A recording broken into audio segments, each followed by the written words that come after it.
അപ്പോൾ ഈ ഒരു ML നമുക്ക് വർക്കിന് വന്നിട്ടുള്ളത് സ്റ്റിയറിംഗ് ടൈറ്റ് ആയിരുന്നു.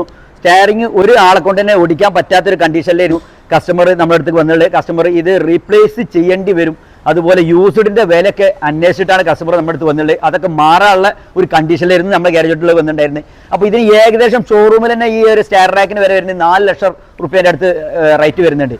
അപ്പോൾ നമ്മൾ ഇത്രയും ഒരു എമൗണ്ട് ചിലവാക്കാതെ തന്നെ നമ്മൾ ഇതിൻ്റെ ഇത് റിപ്പയർ ചെയ്തെടുത്തു. ഇത് ഒന്നുമില്ല, ഇതിനകത്ത് വരുന്ന ഒരു ബെൽറ്റ് ഉണ്ട്. ആ ഒരു ബെൽറ്റ് കട്ടായതായിരുന്നു. ഇതാണ് അതിനകത്ത് വരുന്ന ബെൽറ്റ് കേട്ടോ. ഇതാണ് ആ ബെൽറ്റിൻ്റെ കണ്ടീഷൻ. ഈ ഒരു രീതിയിൽ കട്ടായിട്ടുണ്ട്. അപ്പോൾ ഈ ഒരു രീതിയിൽ കട്ടായതുകൊണ്ടാണ് സ്റ്റിയറിംഗ് ടൈറ്റ് ആയിരുന്നത്. അപ്പോൾ നമ്മൾ ഈ ഒരു ബെൽറ്റ് മാത്രം പുതിയത് നമ്മൾ വാങ്ങിച്ചിട്ട് ഇത് റീപ്ലേസ് ചെയ്തു. അപ്പോൾ നമ്മൾ ഈ സ്റ്റാർ റാക്ക് അയച്ചെടുത്തിട്ട് ഫുൾ ക്ലീൻ ചെയ്തു. ആ ബെൽറ്റ് പൊട്ടിയതിൻ്റെ കാരണത്താൽ ആ ബെൽറ്റിയുടെ എല്ലാ പൊടികളും അതിനകത്ത് ഉണ്ടായിരുന്നു. ആ പൊടികളൊക്കെ നമ്മൾ നല്ലോണം ക്ലീൻ ചെയ്ത് സെറ്റാക്കിയിട്ടാണ് നമ്മൾ പുതിയ ബെൽറ്റ് ഇതിനകത്ത് ഇട്ടുള്ളത്. ബെൽറ്റ് ഇട്ടിട്ട് നമ്മൾ സെറ്റാക്കി ഫിറ്റ് ചെയ്തു. കറക്റ്റായിട്ട് വർക്കിംഗ് ആണ്. ഇപ്പോൾ ഒരു വിരലുകൊണ്ട് നമുക്കിത് തിരിക്കാൻ പറ്റും. ഇത്തരം സ്റ്റെയർ റാക്കിൻ്റെ ഒരുവിധം നമുക്ക് പാർട്സുകളൊക്കെ നമുക്ക് കിട്ടും.